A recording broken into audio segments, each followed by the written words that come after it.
First story. My family disowned me after I saw my sister's friend, except for my dad, who secretly helped me. Now that he has died, my wife, forcing me to attend his funeral and reconcile with my family. I am the middle child, and I have 2 sisters. F older and M younger. I was never close to my older sister due to her age difference, but we are only a year apart, and she was my best friend. I will be brutally honest and admit that when I was a freshman in college, I roped M's friend. Under no circumstances am I trying to downplay it, and since that day, my mother and younger sister have permanently disowned me from their lives. It was also close to a breaking point for my parents, as my mother forced my dad to disown me as well. But he couldn't, so I knew I was the cause of their fighting during that time. I was kicked out of college and was supposed to be sent to prison for my crimes, but my father bailed me out. He did a lot for this country, giving up most of his life for it, so I was spared prison. My mother and M were furious and demanded my dad just stop helping me. I felt even worse and just decided to disappear from life. It was a rough couple years, but it was more than I deserved after what I did.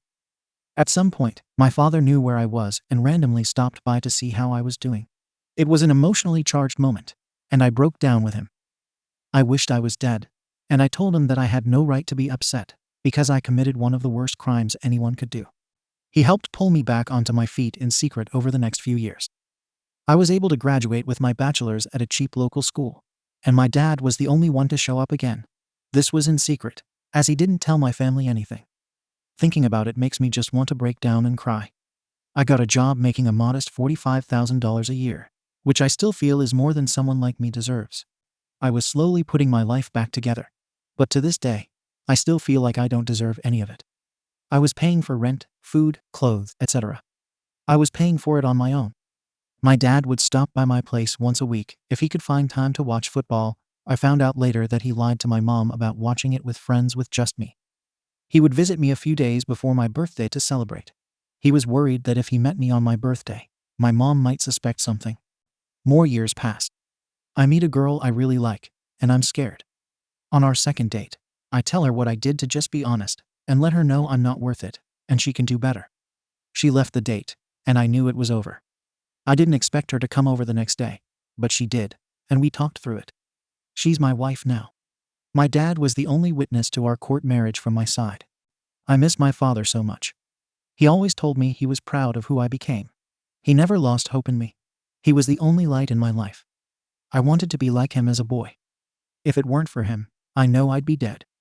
I named my son after his call sign from his military days, which made him laugh. I think about him every day and make every choice in my life, asking myself what my father would do. When my dad died, my wife encouraged me to go to his wake. I was scared, but I did it.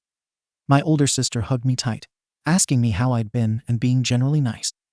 My younger sister didn't want to talk to me at first, but she eventually came up to me and asked basic questions. My mother wanted me out. She didn't even want to look at me, and she told me in a really angry tone that she knew my father wasted his time with me, but she never had the heart to tell him that she knew. I didn't know what to do at this point, so I just left to leave my family in peace. I only lost my dad, but to the 3 of them, he was much more than anything he was to me. It just didn't feel right to stay there. Fast forward months later, and my older sister calls me, asking how I'm doing and wanting to catch up in person. Both my sisters forgive me, something I didn't ask for. They want to meet my wife and my son, and they said they regret not trying to talk to me sooner. I'm a little more comfortable with them now, but nothing like how close we were as kids. I guess it's just a lot to ask for.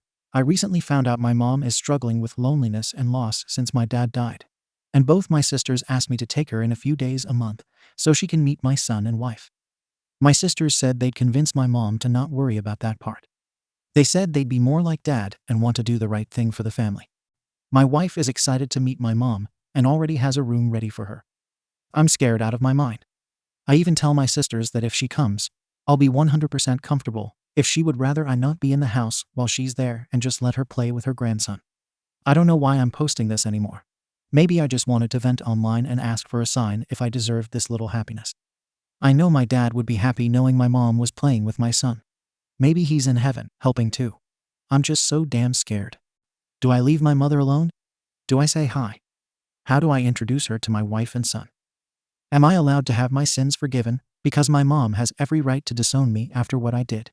TLDR, I roped my younger sister's friend during college, and I was disowned by my family, except my dad. Dad died, and my sisters want to reconnect with all of us again. Relevant comments. Space Stamper. My son's father roped me. If I found out my son had roped someone, I would never be able to forgive him. I wouldn't want to hear from him or try to continue a relationship. I love him, but that's too much. Deleted. There's no set rule to decide what people do or don't deserve. If they decide to forgive you, that's up to them. There is no need to refuse this or deny yourself your own family if they want you back in their lives. Just see how it goes. Carmelius.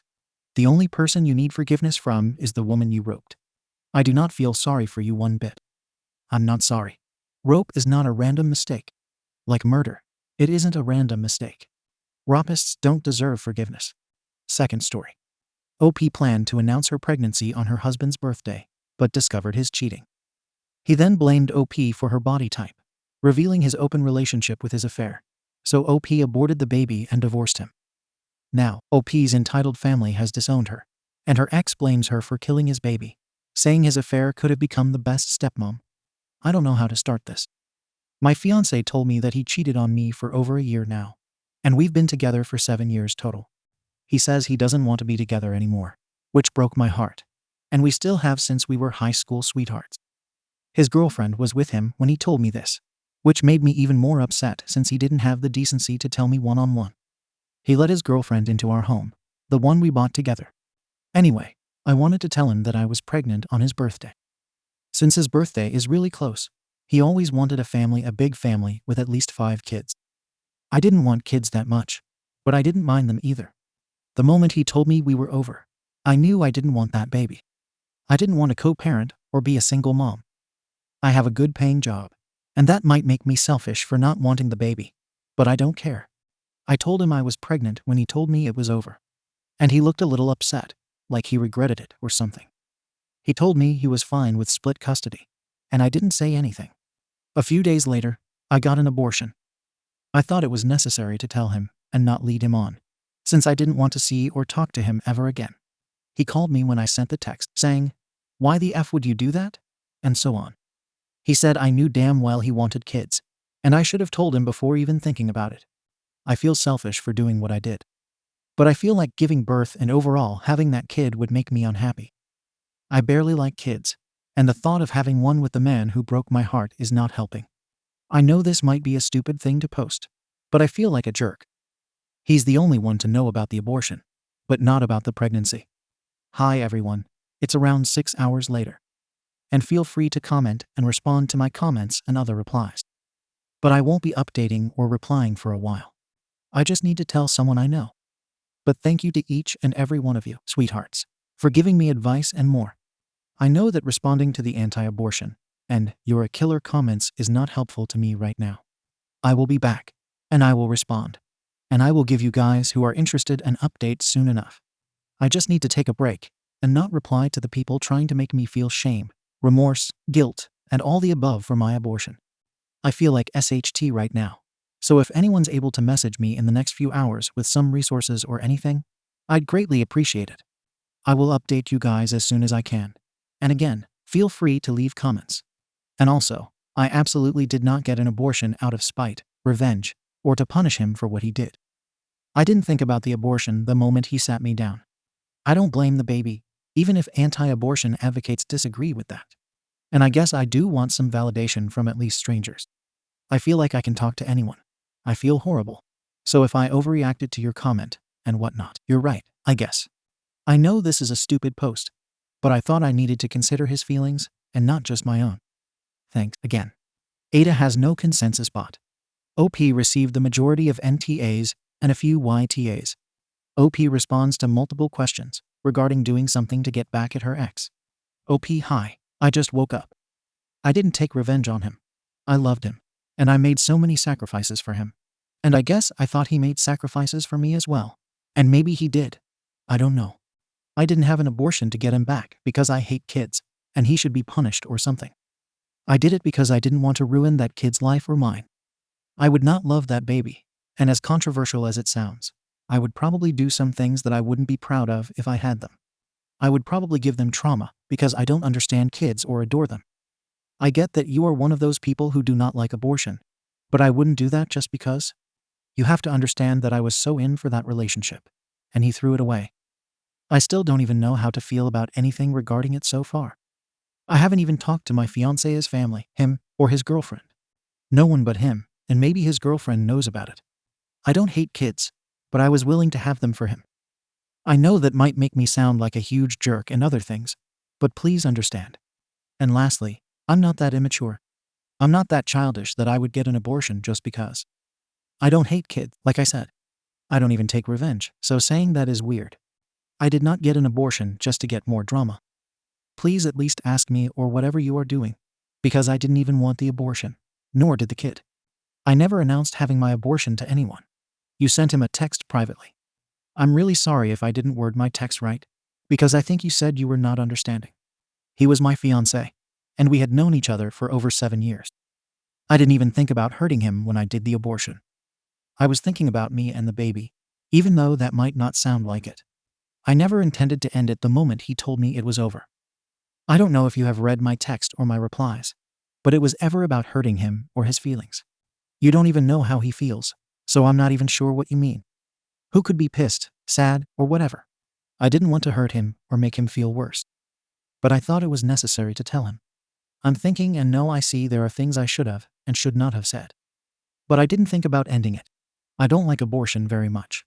I'm not anti-abortion, but I never wanted kids in the first place. I felt like dirt when he told me this. And I know that it seems like I wanted my evil revenge plot, but I didn't. I don't plan to talk to him more unless absolutely necessary. Update. Hello. It has been around 25 days, almost a month, that I have not been active. A lot has happened, so I will be telling you guys about it. And yes, I have read all the messages. I have not responded to most, but I have read them all as of now. So first, I will answer some questions. Number 0. I want to state that I suppose the title of my post and how I worded things in my post made me want to do all this out of revenge, spite, and pettiness. Which sucks because I think many have a negative view of me. Number 1. I have not been engaged to my ex for 7 years. I said we have been together for 7 years total. But some have seen this story in TikTok, so I believe the story has changed there. Number 2. I do not live in the United States of America or in America. I will not tell where I live, but I will say English is not my true language. Number 3. I think it is obvious that I would not kill the child after giving birth, or if my ex had passed away. Even in scenario number 2, I do not think I would have even known if he cheated or not. I would not have killed the baby after the baby was born. That is official murder by law, and I would be in jail. I would also not like to kill someone right in front of my eyes, so no. Number 4. I want to apologize to the people I was arguing with. It was very embarrassing on my part. Number 5. I said this in the comments, but I do not think everyone saw it. I do not want to go through childbirth. I know it is a blessing to many to experience or witness it, but that is something I wish not to go through. And I have heard the adoption or foster care process is a horrible experience for the child, and there may be a small chance to get into a family that cares for a child. Number 7. Another thing I did not say in question 5 is that my grandmother passed in childbirth and my aunt passed in childbirth. Also, my mother was very close to passing, but I am sure she had a C-section. I'm not fully sure. And my mom was paralyzed in her legs after something of the sort. Number 8. Yes, I have good financial support. I have a very well-paying job. My fiancé was unemployed for a while, and I, of course, did not mind. Number 9. My ex said I could either keep the house to myself or sell it and split the money. His girlfriend told me they had sex on my bed and basically acted like husband and wife while I was not home, so I sold the house. Number 10.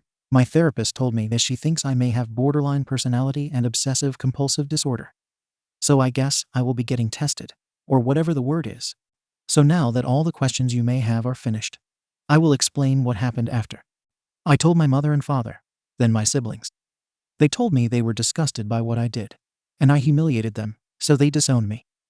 My 2 eldest, both sisters out of my 5 siblings, only decided to stay in contact with me.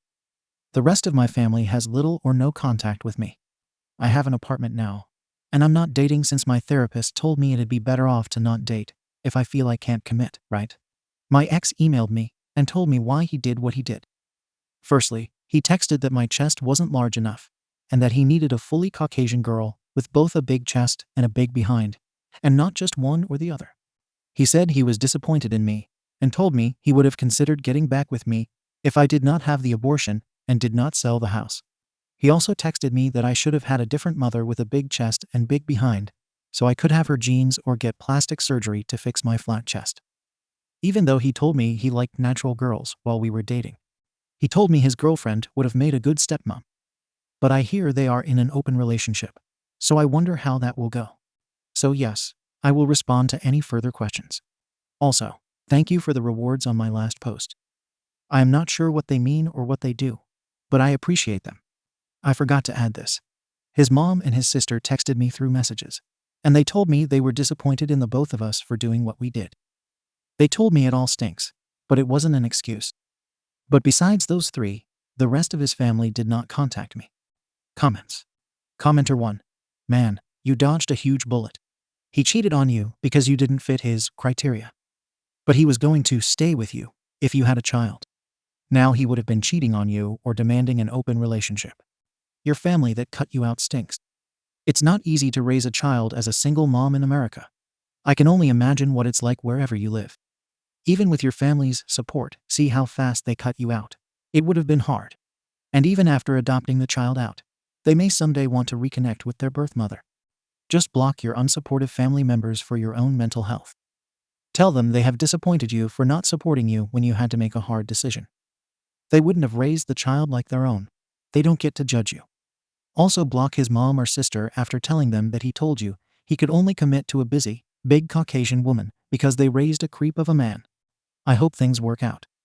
It may not have been an easy decision, but with hindsight, it was 100% the right one. Commenter 2. You don't have to answer any questions whatsoever. Your ex is a manipulative prick. Probably wants several kids with several women without actually providing for them. Leaving you in the lurch. Admitting that you had an abortion was brave and somewhat silly. You know that people will judge you harshly for that. It's like giving bullies who hate you a loaded gun and then asking them not to shoot you. Of course they will. They're arsey holes. Your life is your own, and some things are better kept private and not up for public debate. I think you went on instinct to avoid having your ex in your life for the next 20 years. There's nothing worse than 2 decades of having narcissistic drama in your life. And you'll always be expected to take the high road. That is, to just put up with his toxic crap and him always trying to lord it over you. You dodged a major bullet there. Take some time for yourself. Forgive yourself. Educate yourself on toxic people and how to look out for red flags. You deserve to be happy. Forgive yourself. Third story. Entitled Mom Demands My iPad for Her Daughter, then proceeds to steal it. Now she is realizing how messed up she is after the cops showed up at her house. Hello y'all, long-time lurker, first-time poster. My boyfriend's power is out, so I have no one else to vent to. So please listen to my tale of woe. I work at a car dealership as a receptionist, and one of my duties is greeting customers when they enter. I am a professional artist on the side, and I've been busy with some commissions lately. So since it's not busy at the dealer, I started working on my iPad mini. It's old, and I'm working on upgrading, but I currently can't afford to. So I live with it despite the battery life being really short, and I have to basically keep it plugged in at all times. During my lunch, I was in the waiting area doing more work when a kid, a little girl no older than 4, came up and watched me work. This happens a lot when I draw in public, and usually the kids just ask a lot of questions. But this nice girl was very quiet and just had a look of amazement, so I just let her be. Her mother, the M in the story, was nearby at a salesman's desk working on purchasing a new car, which is a long and no doubt boring process. The salesman working with her walked away, which at my dealership they do very often to retrieve paperwork, talk to the sales and finance managers, etc. She looks over at me and her kid and asks her, "What are you looking at?" Her kid points at my screen and says, "She's painting puppies. I was working on the Twitch emotes of a streamer's dog." I sort of show my screen to MUS, and she then asks her kid if she wants to draw, to which the girl excitedly says yes. I expected M to pull out a piece of paper and pencils, or at least ask if I could get some for her too, but she just looked at me expectantly. When I realized she was waiting for me to hand her my iPad, I said, "Oh, she can't use mine, but I can get her a notepad and pens." But apparently that wasn't good enough. She sighs and says, Just let her draw a little bit. I'm almost done here anyway, which I knew for a fact wasn't true. They were waiting on bank approval for a loan, which can take anywhere between 5 and 30 minutes. And even then, they'll be here longer for finance paperwork, detailing, etc. I start to explain that this is part of my work, and she scoffs, saying I'm just doodling puppies, and it was selfish that I wouldn't let NG doodle on my device too. Poor NG was just looking at her hands, looking quite embarrassed. I then pretended my lunch was over and got up to spend the rest of my lunch at my desk. I couldn't see her behind a huge truck on display, but I could hear her grumble to NG about who knows what.